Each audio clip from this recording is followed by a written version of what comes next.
Ito po yung apps ng New World AI. Pag kayo po ay sasali dito, ayan po, pindutin nyo yung products na yan. Nandiyan po yung price kung magkano. Yan po ang inyong bibilhin. Pero bago nyo bilhin yan, kailangan nyo muna po pumunta dito sa recharge. Ito po yan, recharge. Lalagay nyo yung amount na perang ipapasok nyo. Mamimili kayo kung Maya, GCash, Tumaya, GCash online.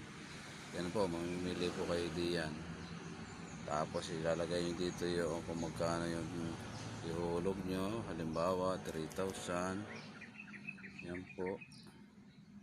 Ilagay nyo sa GCash. Ito, GCash na to.